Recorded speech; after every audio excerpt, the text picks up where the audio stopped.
హరీష్ రావు నీ పొలిటికల్ డ్రామాలు ఆపు. నిన్ను నీ మామ పట్టించుకోవట్లేడా, మీ బామ్మర్ది పక్కన పెట్టిండా, లేకపోతే నీ రాజకీయ అస్తిత్వం ప్రమాదంలో పడిందో తెలియదు. కానీ ఇవాళ రైతు బంధు ఇవ్వకుండా నిలువరించిందే, రైతులకు రాకుండా చేసిందే నువ్వు. ఇవాళ లక్షల కోట్ల రూపాయలు దోచుకొని తెలంగాణ ఖజానంతా ఖాళీ చేసి ఇలా నంగనాచి ఆటలు మాట్లాడుతున్న హరీష్ రావు, రేపు నీకు ప్రజలు తగిన బుద్ధి చెప్తారు, గుర్తుపెట్టుకో. ముఖ్యమంత్రి రాజీనామా కావాలన్నా నీకు? రేపు రైతు రుణమాఫీ చేస్తే నీ బీఆర్ఎస్ పార్టీని రద్దు చేసుకుంటావా? అయినా నువ్వు బీఆర్ఎస్లో ఉంటావో బీజేపీకి పోతావో తెలియదు, అది పక్కన పెట్టు. ఇలాంటి పిచ్చి నాటకాలు ఆపి, ఇలాంటి జిమ్మిక్స్ను ఆపి ఏమైనా చెయ్యండిరా నాయన మీరు ప్రజల కోసం.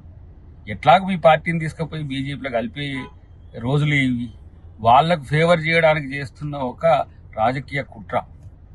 ఇవాళ ప్రభుత్వంలో పోయేసరికి మీకు అందరికీ పిచ్చిలేసింది. ఒక్కొక్కడు ఒక్కొక్క తీరుగా ఇవాళ స్పందిస్తున్న తీరు మిమ్మల్ని ఏ డాక్టర్లు చూపించినా బాగా పరిస్థితి లేదు. మీ మామ ఒక తీరు, నువ్వొక తీరు, నీ బామ్మారిది ఒక తీరు. ఆమెను తీసుకుపోయేమో జైల్లో పెట్టిండ్రు, అక్కడ ఆ డ్రామా ఆడుతున్నారు. రైతుల చేతులకు బేడీలేసి జైల్లో పెట్టిన మీరా రైతుల గురించి మాట్లాడేది? బాలింతలని తెలిసి కూడా ఆడబిడ్డల్ని, రైతుల్ని ఇవాళ జైల్లో పెట్టిన మీరా ఇవాళ రైతుల గురించి మాట్లాడేది? 6 కాలం కష్టపడి పనిచేసిన వడ్లు ఈరోజు రోడ్ల మీద ఆరబోసుకొని మొలకలెత్తినా పట్టించుకోకుండా రైతును నష్టం చేసింది మీరా ఇవాళ రైతుల గురించి మాట్లాడేది? కాంగ్రెస్ పార్టీ రైతుల కోసం పనిచేసింది, రైతులకు పంట నష్ట పరిహారం ఇచ్చింది, రైతులను బాగు చేసింది కాంగ్రెస్ పార్టీ. లక్షల కోట్ల రూపాయలు దోచుకొని మీరు ఈ 9.5 సంవత్సరాల్లో మరి రైతు రుణమాఫీ చేయాలని మీకు ఎందుకు రాలే? 25,000 ఏదో బిచ్చగాళ్ళకి చేసినట్టు చేసి ఇలా రైతు రుణమాఫీ 3 నెలల్లోనే, 3 నెలల్లో కాదు 80 రోజుల్లోనే పూర్తి చేయాలని తిరుగుతున్నారు. సిగ్గుండాలి కదా మీకు. ఎస్, ఆగస్టు 15లోగా మేము రైతు రుణమాఫీ చేస్తాం. మీరు బీఆర్ఎస్ పార్టీని రద్దు చేసుకుంటారా?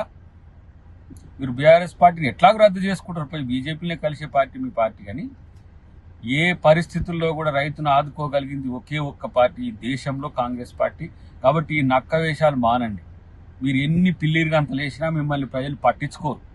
కొత్త రూపాలు వేసుకొని వివిధ రూపాల్లో వచ్చినా కూడా ప్రజలు గమనించరు, మీకు తగిన శాస్తి చెప్తారు. ఇప్పటికైనా కొంచెం బుద్ధితో ఉండండి అని చెప్పి హితవు.